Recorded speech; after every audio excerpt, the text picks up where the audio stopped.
Imagine you're about to catch a tiny lizard.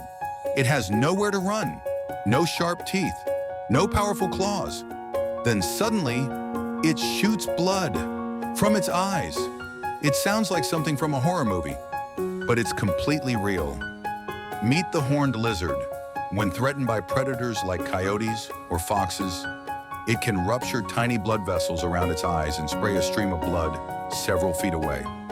Even stranger, that blood contains chemicals that taste foul to many predators. The attacker is often so surprised that it lets the lizard escape. Nature doesn't always rely on strength. Sometimes, survival depends on having the most unexpected defense. The wild is full of creatures that seem impossible, until science proves they're real. Subscribe to Science Behind the Story for more fascinating science stories and mind-blowing facts.